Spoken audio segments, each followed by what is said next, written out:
You're listening to today's Lynette Faye Show, BBC Radio Ulster, BBC Sounds, and I'm with you live until 4 o'clock this afternoon. Now, April is Stress Awareness Month, and there can be many reasons for stress, including our homes and our living spaces. And having spent so much time in the same space over the last 12 months as we live, work and school in this space, the things that annoy us about our living areas can be overwhelming, and personally, at times, I would just like to bring on the wrecking ball, demolish the lot and start again. But like everybody else, I can't. We have to be realistic. So where is the best place to start? Interiors therapist Suzanne Roynan is here to help. She has the expert view for us this afternoon. Good afternoon to you, Suzanne. Welcome to the programme. Hello, Lynette. It's lovely to be with you again. So when it is overwhelming and you just want to rip the place apart, where do you start when you're trying to de-stress your home space? You've just got to take a step back and really look and see what's going on around you. What are the things that are really annoying you most, and what can you do about it? It's about really taking control of that space, and that's what this amazing initiative by Homebase is all about. They want to really support Stress Awareness Month to help create a stress-free space in homes, regardless of the size or the income. And, you know, it's particularly important as restrictions start lifting now. Yes, and you mentioned regardless of income as well, because that's really important, because, you know, a lot of people, especially coming out of this pandemic, will not have disposable income in order to go out and buy a lot of things, or a new house, or invest in certain things to make their space more or less stressful. Can you tell me, though, if anyone's listening and wondering, why would your home be stressful in the first place? Can you explain to me why it might be causing us stress? Yeah, absolutely. And the key cause of stress in homes is our old friend, clutter. You know, we've talked about clutter being a massive cause of stress previously on the show, but it's one of those things which just feels too much effort to sort out. And of course, that just makes it feel a whole lot worse. And where we've been trapped for the last year, more than a year now, it's inevitable that our homes have got more clutter, because we've needed the stuff for work, we've needed, you know, stuff to have fun. We've even had staycations at home. And, you know, we've also been bored and buying. Let's be realistic. The research shows that so much stuff has been bought just because we're clicking that link and buying because we're bored. And it's made stuff so much more difficult at a time when we all need to feel really nurtured and secure. Yeah, and a little bit, I suppose, just de-stressed as well. So let's go practically room to room, Suzanne, and how do we make this work? Go to the kitchen first, a very busy room in the house. How do we manage to de-stress the kitchen? So it's a great place to look at. And I've got 3 key tips for the kitchen. One of them is to really think, first of all, about what you've got on the fridge door. Because I don't know about you, but if you go into a fridge into a kitchen that's got a load of stuff on the fridge, it's kind of a full frontal assault on your mind, even before you've got there to get the milk out to make your cup of tea. So if you've got a busy fridge, tone it down. You know, sort out the magnets. I hate the word curate, but curate the magnets, curate the pictures and the notes, and just put them into neat rows, and you'll immediately feel less stressed because you've got fewer distractions.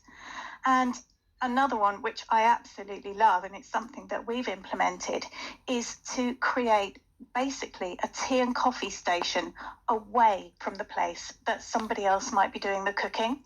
So instead of having everything right there, so you've both got to be in the same place to, you know, cook tea and make a coffee, it's in a completely separate part of the kitchen. And it can even work if you're only a metre apart, just, you know, put the kettle in a different spot. And the one that makes such a huge difference whenever we're working together is to keep your worktops as clear as you can. So only have the kettle, the toaster and the coffee maker on the top. Put your utensils and your cutlery away. Put your containers, your oils in the press instead of leaving them out on the counter. And of course, never have your knives out on display. Pop those away, and it just makes life so much more relaxed in the kitchen. You strike me as the kind of woman who would have the toaster in the cupboard as well, Suzanne. Not quite. No, I hate toast crumbs. No, that would drive me bonkers. But yeah, everything else goes in the cupboard. I just wonder, and in regard to the fridge, and the fridge magnets, and I suppose different bits and pieces that people might have on their fridge door. There's a lot of personality and memories there too. That maybe that lends that bit of personality to the kitchen. And I suppose what you're describing could be perceived as being quite clinical. Oh no, I'm not saying get rid of all the personal stuff, but I think, when I've worked with people before, they've gone and bought a fridge magnet wherever they've been, and they've just slapped it on the fridge, and it doesn't mean anything to them necessarily. It's just something to do with it. So the ones that really matter, of course, then get hidden in this mass of other stuff. Yeah. If you sort of tone it down until you've got the ones that are really important, the pictures of the grandchildren, or that special day with the person that you love the most, you're actually able to see them and then really enjoy them and get pleasure out of them, instead of them creating this debris around you.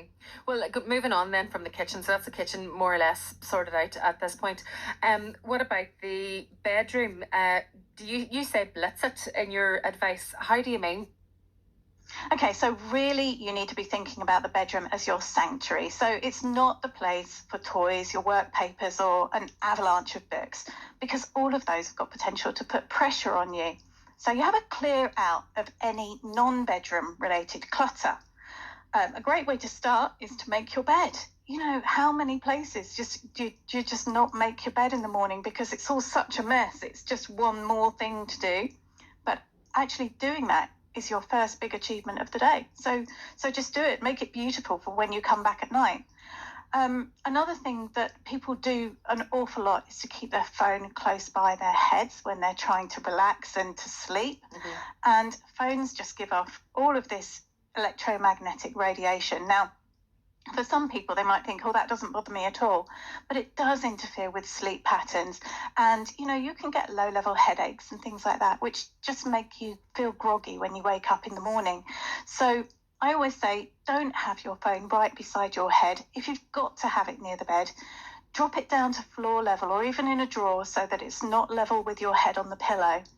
And if you can avoid it, get a battery alarm clock instead, and keep the phone out of the bedroom or on the far side of the bedroom altogether, so that you're not having that impact. So I imagine you would be an advocate of no television in the bedroom either. Yeah, absolutely. A lot of people find comfort in the television in the bedroom. And then I was thinking as well, Suzanne, in the last year, a lot of people have been using their bedrooms as their office, because that's the only available space in the house where they won't be disturbed on a daily basis. So is there a way to transform that from day to night? That means that come nighttime, come bedtime, even if you are multitasking from this space, that you can make it different. Yeah, and Lynette, I'm there with everybody. I am having to work right now in my bedroom because my daughter's she does an awful lot of online meetings. She's here, she's using the office, and that's what works best for us. So yes, what do? Basically, you tidy it all up at the end of the day. So I have a box, it's a little bit bigger than a shoebox, and all of my paperwork, my laptop, all gets tucked away in the box. It's put away in a corner. And then it's suddenly my bedroom again. And I come in here at night and it's like, yeah, this feels fabulous, And just makes that differentiation as well. When we have to work and live in the same space and sleep in the same space, as might be the case with our bedrooms at the minute as well. There's an issue about the colour grey, Suzanne, which comes up again and again. I'm a devil for looking at interior design blogs online, and I was looking at a post the other day, and everything is grey. And I thought grey is gone. I thought that moment had been and gone, but it seems to be here to stay. That colour doesn't really lend itself to lifting the mood, does it? Does it? So no, it so doesn't. And you see all of these amazing spaces, don't you? And the thing is, the really beautiful grey rooms tend to be, they've got huge windows, or they're on the Malibu coastline, or in the Med or something like that. And that's fine, because there's sufficient light that's coming in to desensitize the level of grey. But if you're here and it's a grey day outside, and you wake up in your grey bedroom with your grey cushions and your grey duvet and your grey everything, it's just so bleak. I mean, how do you even get up? in the morning when you're already feeling that flat. So for me, yes, it's incredibly, very elegantly trendy. I get that. But lift those colours, have some complementary colours. And, if you're rethinking that, you might do some painting or put some wallpaper up, maybe just steer clear of the greys. Go for something neutral by all means, but don't go with grey doom in your room. And accessorise with colour, because then you can experiment. And a cushion, if you want to replace a cushion maybe in 6 months because you're sick of the sight of it, it's not going to kill you or cripple you financially to do that. And then you do get a little bit of a lift in the room. You absolutely do. And in doing it with cushions or throws, such a smart way of doing it, so you can lift the energy and it can work for you and the time of year even. And do particular colours work better when it comes to de-stressing? Well, I think you don't want anything too leery, so I wouldn't be going with the acid colours. I also wouldn't necessarily go with a very bright red or a very bright orange, because those are quite an assault on your eyes. Whereas you might like red, so go for a magenta or a softer pink. Yeah, the shade. Which will, yeah, I mean, it's got to be what you love. That's the thing. If you have something and it makes you feel so good when you see it, it doesn't matter what colour it is. Just love it and enjoy it. Yeah. That's the most important thing. Yeah, but where the colours are concerned, smart to start small and then work yourself up a wee bit perhaps, and then you can make changes very easily. So what about outside the house then, Suzanne? When it comes to the outdoors, I am seriously considering contacting Your Garden Made Perfect to be a contestant for the next series. Because, like most people, I would just love experts to descend on my house, take control of the outdoor space, and within 2 weeks it is perfection. But obviously that is not available to everyone, and we can't make that happen. But what can we do with our outdoor spaces in order to make them a little more stress-free? I tell you what, Lynette, just on the garden subject, being an expert and going into people's homes and doing this is it's magical for me. I mean, it's just great. But yes, your outdoor spaces, think about what you can do to boost the mood, because just being outside, just having that light on your face, the sun in your eyes, the sun on your skin is just so good for you. That vitamin D is not just great for your body's metabolism, it's great for your well-being. So just get outside, connect with nature, even if it's just for a few minutes. And if you don't have the luxury of a garden, or you're in an apartment that doesn't even have a balcony, well, open the window and just stand there and breathe deeply, maybe just for 5 minutes, or stand there and watch the sunset, whatever. But just take that time to connect with outside rather than in, and it will make the world of difference in your home. And if you have a garden, well, just get out there and take pleasure in it. I think that's what the last year has shown so many people who just taken their gardens for granted, really. Yeah. And now they're really seeing the massive benefits of even the smallest space just to improve their well-being. Yeah, I think if you have a garden at all, you count yourself extremely lucky given what has happened over the last year, for sure. And what you're saying is that the space doesn't have to be aesthetically perfect. It doesn't matter about that. It's the fact that you have the space at all. Use it if you have it. What would the top 3 takeaways be from this chat this afternoon? Anybody who's listening and is fed up with looking at their space, maybe can't afford to make big changes, but just want to do something that is going to make a change in their headspace in the short term. Okay, so what I want them to do, first of all, is look around the house and identify anything that they don't like.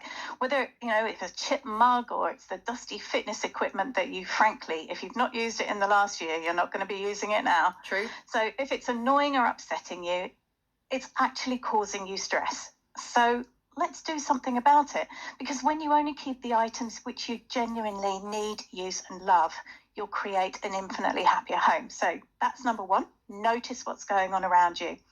Number 2, the door. When you step inside the door from the big outdoors, you should be breathing a sigh of relief. And it's like, oh, home, this feels so good. But actually, if you're picking your way through piles of shoes or recycling, you've got the coats and the junk mail, frankly, it's time to sort it out and make that a space which really welcomes you home. So that's number 2. And finally, let's go back to the kitchen and really think about getting those work surfaces clutter-free, so that you've just got the space for you to cook and enjoy it. And, the thing is that the more space you've got on your worktops, the more likely you are, if you share your home with somebody, to be able to enjoy cooking together. And I think for many people, that's something that's been really great about coming through lockdown, that actually they've found that shared interest in cooking together. We haven't been able to go out to restaurants, there's no pub lunches or anything. So people have been creating. Well, what I'd like to say is let's do that a whole lot more. So make space to do that in the kitchen. And very quickly, Suzanne, I hear what you're saying on all of those 3 tips that you've just given us, and they're all things we could do this evening. But what if you're procrastinating? What if you know yourself it makes sense, clean the hall. It makes sense to just get rid of the crap off the worktops in the kitchen, but you just can't seem to find the time to do that. How do you make yourself find that time?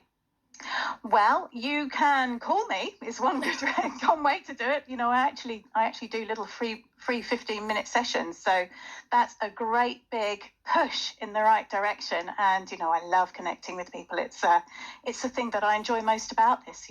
Changing people's lives. But yeah, the other option is to pick up a copy of the book, and that's called Welcome Home. Plug, Suzanne. Plug.